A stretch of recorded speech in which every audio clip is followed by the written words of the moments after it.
Have you ever made a camera gear purchase that was so bad that it ended up haunting you for years? I have, and this curse that I put upon myself simply won't go away. This, right here. This thing, one of my worst purchases is this big black box. So what does it do? It's an app-controlled camera that does 360-degree 3D scans of an interior space in under 30 seconds per point. You move it through a property and it will accurately create a floor plan, a virtual tour, and develop a whole package that connects seamlessly to real estate listing platforms. Cool, right? Well, the free plan doesn't let you use the camera. The starter plan for $12 a month doesn't even let you use the camera. Only the Pro plan, which begins at $65 a month, lets you use this camera. It gives you the ability to host 20 capture spaces at a time.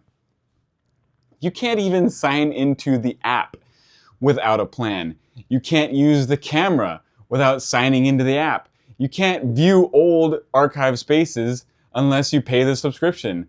You can't transfer the camera to another company because it's entirely proprietary. I was charging a flat fee plus 10 cents per square foot. And if it took 6 months to a year for a property to sell while I was hosting the space, I would end up paying for the hosting out of my own pocket. Nobody requests the service anymore. They said it was great during the pandemic when buyers couldn't travel. The 3D space was enough for somebody to tour a property and then buy without even listing. This is no longer the case. Most property listings only want photos and possibly a video, which I can do without the camera and a subscription. It's not that it's a bad camera or a bad service. It just isn't in demand anymore. In fact, I actually think what this camera is capable of doing is really cool and completely worth it. It allows a real estate agent to share an entire virtual tour with a potential buyer and then let them explore the property on their own time at their own pace. I can't even show you the properties I've captured because I'm not paying for the subscription. So this demo is directly from their website. If it was in higher demand, I'd probably praise it more.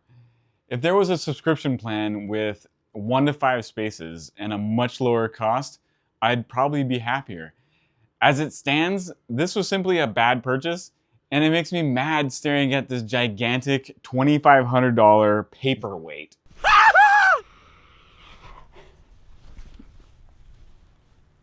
Another reason to be absolutely sure you're going to use things that you buy. Huge thumbs down from me. I even tried selling this thing off because I hardly use it.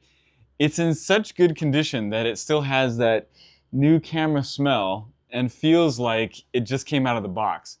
I posted it on Marketplace thinking this would be an easy sale. Nope. I got the weirdest inquiries about this camera. 2 people wanted to rent it, or at least part of it, I think the charger cable. 1 person only asked about the model of the case and the tripod. The 4th took me for a ride and criticized my listing for the price and for the free tripod that I included. Yes, the tripod is a bit old and a little beat up, but I threw it in there as a favor for anybody that might need a tripod. Little did I know these potential buyers would get completely hung up on the dumbest and least important part of this transaction. Moral of the story? Beware of products that require you to pay a subscription for an app to use them. Bonita.